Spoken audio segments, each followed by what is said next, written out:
Hello friends, and welcome to another video. My name is Casey. We are doing my July wrap-up and August TBR today. It's already a week into August, so this is a little late. I've already finished a book, which I did not expect to. I also did not expect to be filming this late. I meant to film it like a few days in, but it's been a weird few days. I don't normally do a TBR. I have done wrap-ups in the past, but I don't know, I'm feeling a wrap-up this month, so we're gonna go with it. We're gonna do it.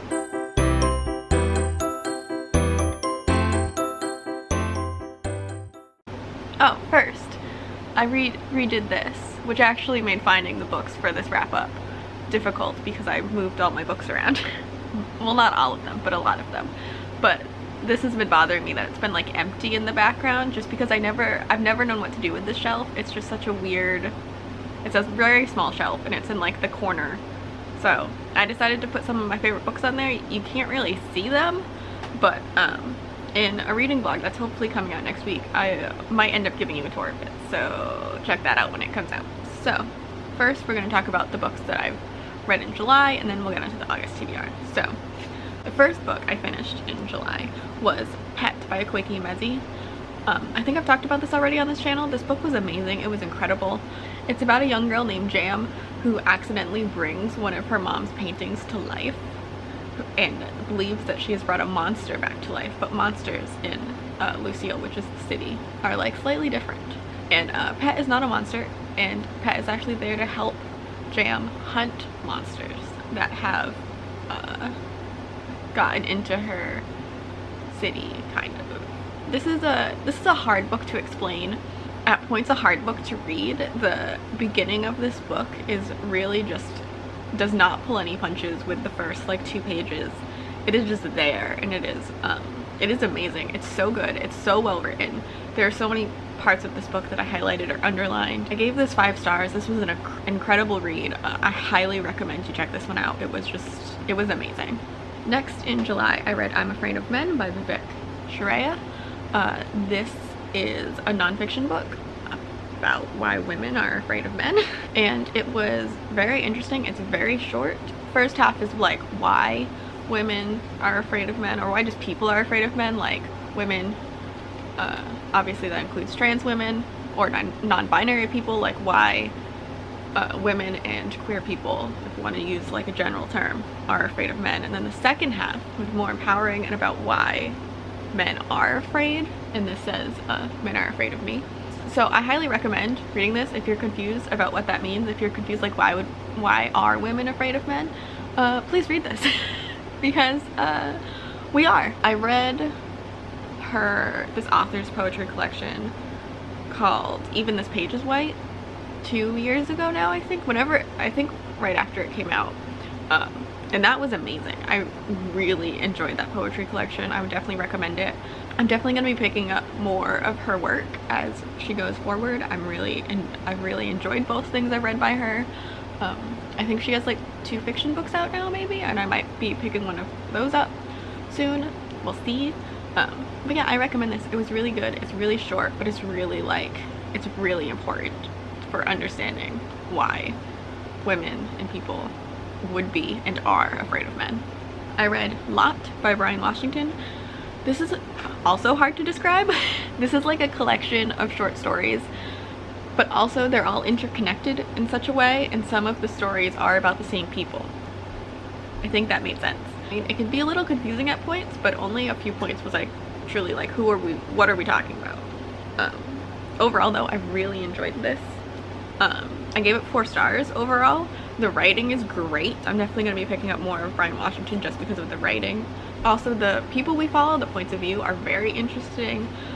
This all takes place in and around like Houston, Texas. We follow a bunch of different people with a bunch of different backgrounds. There's a lot going on in this. We also follow a sex worker. We follow some people for just one story and just get like a glimpse of them. I really enjoyed this. I don't know what it was about it.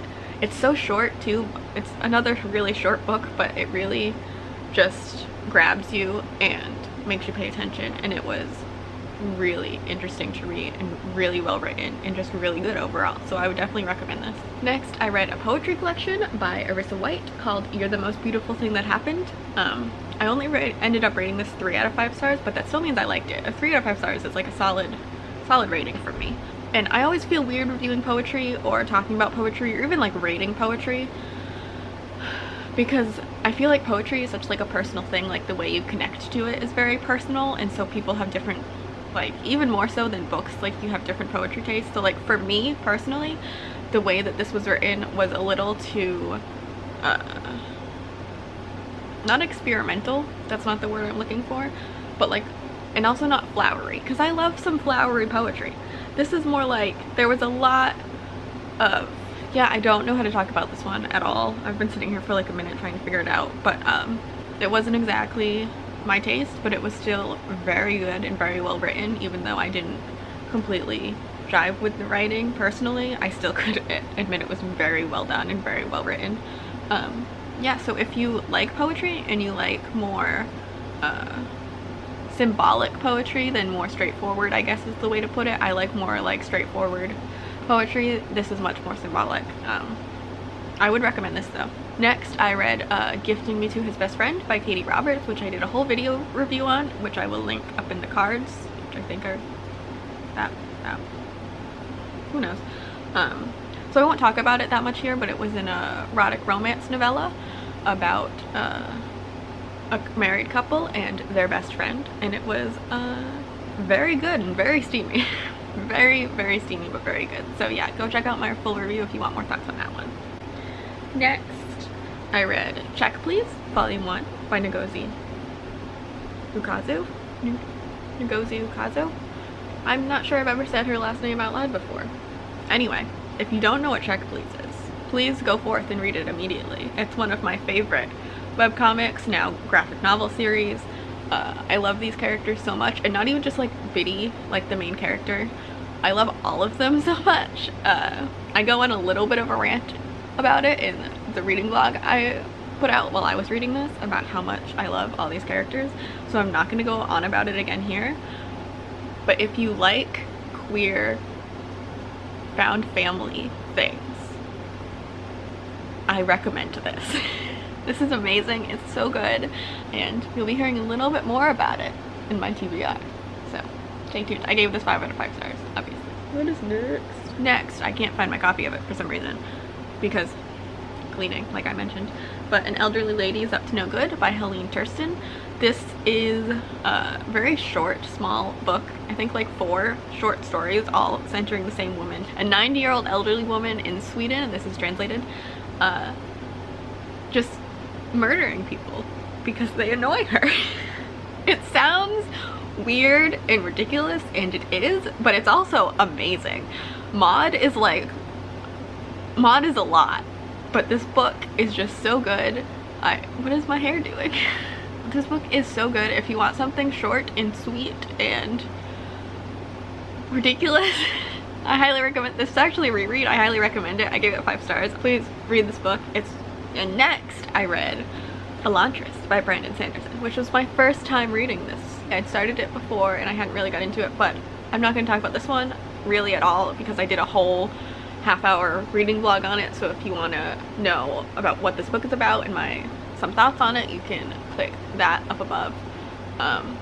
Yeah, but I enjoyed this one and I highlighted it more than I have other stuff with actual highlighters. So that was a fun thing to be like, because I annotate books a lot, like by just like writing in them with a pencil or a pen, but using actually like colored highlighters and having a system was a lot of fun, and I gave this 4 stars.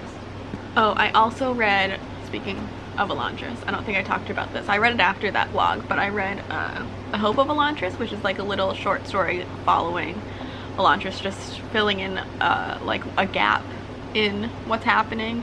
It's not crucial to the plot, but it was really interesting and shed a light on what was happening in that time. But I think my favorite part of it was the reason that Sanderson wrote it. He wrote it because his wife, who was only his girlfriend at the time, they had just started dating, I think only a few months, showed him a book report that one of her students did on Elantris. And so he wrote this like little short story using her name as like one of the characters' names, one of the Elantrians. That was really cute. I really liked it. I rated it 3 stars. And then finally I read A Phoenix First Must Burn, edited by Patricia Caldwell. I'm having a lot of trouble talking today. Edited by Patricia Caldwell. Jesus. This is a collection of short stories. It says of Black Girl Magic, Resistance, and Hope. And I really enjoyed this collection. It was so good and so queer. Also, it was very queer and just a lot of fun. And I don't think I rated anything lower than 3 stars in this collection. Most of them were 4 stars. Overall, I gave the collection about a 4 stars. And there were a few 5-star reads in here, and it was just a lot of fun. There's 16 short stories in this collection, and yeah, I definitely have some new authors to check out their other work because I really enjoyed this. I would definitely recommend this collection very highly. And that is everything I read in July. Now, we're going to talk about my August TBR very briefly. And I say briefly because the first thing I'm going to talk about is a reread. And you might see why I don't have many other plans this month. So first, I'm going to reread Oathbringer by Brandon Sanderson in preparation for Rhythm of War. You may have noticed that there is a lot of Cosmere stuff on our channel. That's going to continue. I was gonna say until November, but really like for forever. If you are confused and new to this channel, this is the 3rd book in Brandon Sanderson's Stormlight series. The 4th book, Rhythm of War, comes out in November. And so I am rereading this to try and prepare mentally for whatever Rhythm of War is going to do to me. But that's where the title of this channel comes from. Brie and I both have tattoos from this series, like, and this is a chunky book. It's 1,300 pages, I believe. So, you know, there's that. I was gonna originally reread all 3 Stormlight books, but Tor puts out preview chapters for these books, and they've already started coming out for Rhythm of War, so I want to try and reread this so I can read them and not get spoiled. Because like normally I don't really care about spoilers at all, and I don't super care about spoilers even for like this, because spoilers don't hamper my enjoyment of something, which I feel like is why people don't like spoilers. But I still do want to reread this so I can start like theorizing about stuff. But if you're curious about this series and everything, Brie just did a reading blog, her 14th reread of The Way of Kings, which is the 1st book in the series. I will link that up above as well. But obviously this will be taking a lot of my time. And if you also would like to read long books this month, Samantha from Thoughts on Tomes is doing her Tome Topple readathon again this month. I forget the dates. It's the 8th to the 20 something. I'll link the information down below. So yeah, Brie and I are probably gonna be like kind of buddy reading this. I mean, we've read it before. We've read it twice before. We both have. And we read it for the first time like sitting a foot apart from each other. So like we've buddy read this before, but we're gonna do it again because we just have a lot of feelings about this series. You know, a lot of feelings. So there's that. So yeah, this was gonna be like the main chunk, I have a feeling, of my reading in August. And then, but I do want to read a few other things, mostly shorter things. I am trying to read every day in August like I was doing in July. So one of the things that has been helping me already, I'm already 100 pages into this, is Trans Love, edited by Freya Benson. This is a bunch of short stories or essays or poetry, just a bunch of fiction and non-fiction work about trans love, trans and non-binary love, mostly by people who are trans or non-binary. A few pieces in here from people that are cisgendered, which if you don't know what that means that they identify with the gender that it was assigned to them at birth.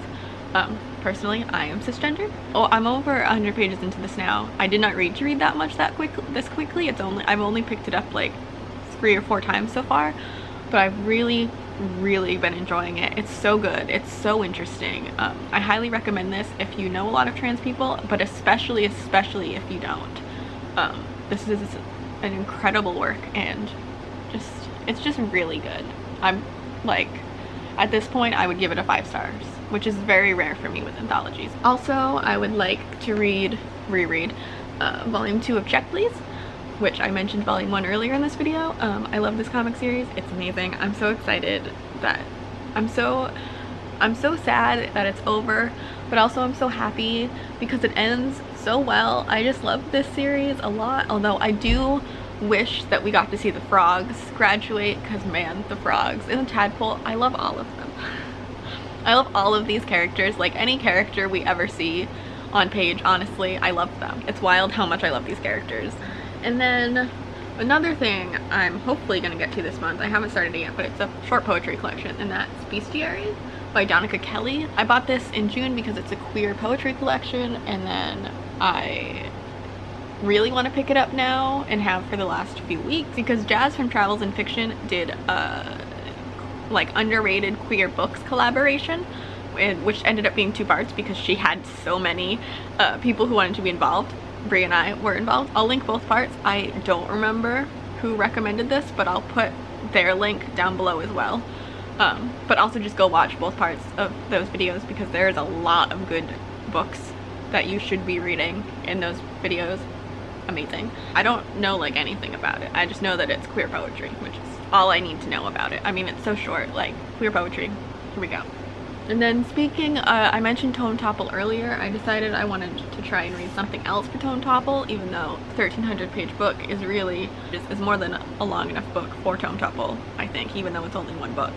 But I realized that On a Sunbeam by Tilly Walden is also over 500 pages, and I have not read this yet. I also really loved her first graphic novel, which was called Spinning and was autobiographical.